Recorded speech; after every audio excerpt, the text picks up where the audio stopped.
Նախ առհասարակ ես հիմա ներողություն եմ խնդրում մեզ դիտողներից ու հատկապես իմ որդիներից, որոնք կարող են համացանցում այսպես թերթելով պատահաբար հանդիպել այս տեսանյութը։ Ես հիմա հատվածներ կընթերցեմ ձեր հեղինակած մտքերից H19-րդ երկրի հակառակ կողմը։ Չէ, դու տեսար այդ դատախազ քածին, գիրք է գրել, ես քո բերանը բազմակետ, բայց գլխավորը չի գրել, ամենագլխավորը, ինչ նկատի ունես։ Ասեմ, աղբերս, պարզ ասեմ, դու գիտես ինչու նա մեզ տանել չի կարողանում, որովհետև մենք իրան չենք շինել։ Այդ կնիկը հույս ուներ, որ մենք իրան մի լավ կշինենք, հերթով ու բոլորով, եւ ինքը վերջապես մի խոսքով լավ շարունակեմ այս միտքը։ Հետո դուք նկարագրում եք արձանի նկատմամբ ձեր ցանկությունները, ասում եք, որ նա կարծես արձանի այդպես տինքներն եք նկարագրում, բան ու ասում, որ նա կարծես ասում էր վերցրու ինձ։ Դրանից հետո դուք խոսում եք տարբեր աշխարհակաղակական կենտրոնների մասին,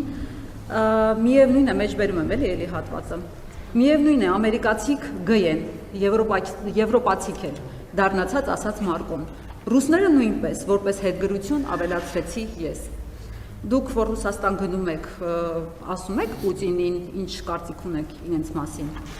Հաջորդը, կողեմ քո Ամերիկան, կողեմ քո Եվրոպան, ընդհանուր առմամբ եւ ըստ երկրների։ Կողեմ քո Ռուսաստանը, քո ջհուդամասոնականությունն էլ, Սորոսն էլ վրեն։ Ով է այն երջանիկը, որ մեզ կարող է ուղղորդել։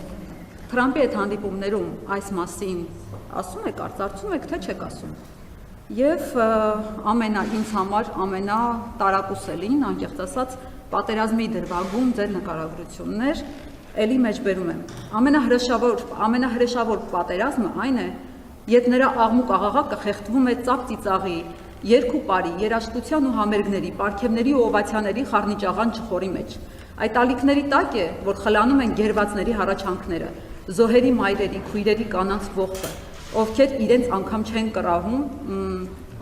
անգամ չեն կռահում, որ իրենց որդիները, եղբայրներն ու ամուսինները զոհվել, գերեվարվել, կործանվել ու ավերվել են պատերազմի դաշտում, չունենալով անգամ պաշտպանվելու հնարավորություն, չիմանալով անգամ, որ իրենց դեմ պատերազմ է մղվում, որ ահա գտնվում են պարտության եւ օրհասի շեմին։ Ես տեսնում եի այդ պատերազմը, այն ծվարել էր հարմարավետ սրճարանների, աղմկոտ ռեստորանների, գիշերային ակումբների, կառուցվող շենքերի, զզվելի առանձնատների, արարողակարգային ժպիտների, մեծ ծծերի, հաստ հետույքների, անամոթ խրախճանքի հետևում։ Ես տեսնում եի այդ պատերազմի զոհերին բոզացած եւ դրանից երջանկացած աղջիկներին, բոզացած եւ դրանից հպարտ տղաների, բոզացած եւ դրանից շոյված մայրերի, բոզացած եւ դրանից արծվածող հայրերի տեսքով։ Զգում էի, որ ինքս էլ սկսում եմ բոզանալ եւ գուցե շուտով նույնքան հպարտ կզգամ ինքս ինձ, որովհետեւ հաղթածի բանակում կլինեմ, կդառնամ խորհրդանիշը այդ պատերազմում բոզության վերջնական եւ անշրջելի հաղթանակի։ Մեջբերման ավարտ։ Դուք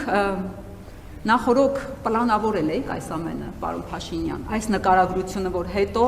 մեր զոհվածների մայրերի լացը, անհետ կորածների, գերիների, հարազատների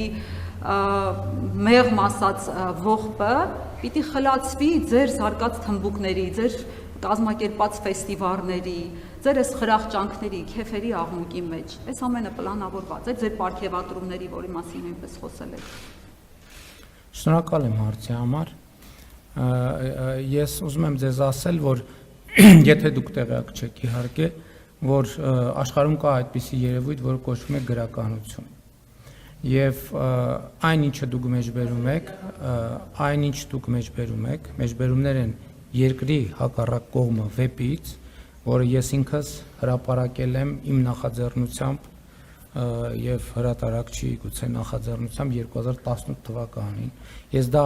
չհրապարակված ժամանակ հրապարակել եմ Հայկական ժամանակ օրաթերթում եւ ես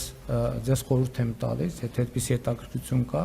իմ գրքի քննարկումներ նախկինում եղել են, կարող ենք եւս մեկ քննարկում իրականացնել եւ դուք էլ կարող եք մասնակցել եւ ձեզ հետաքրքրող դիտարկումները անել։ Ես վարչապետի բրիֆինգի ժամանակ չեմ պատրաստվում գեղարվեստական գրականության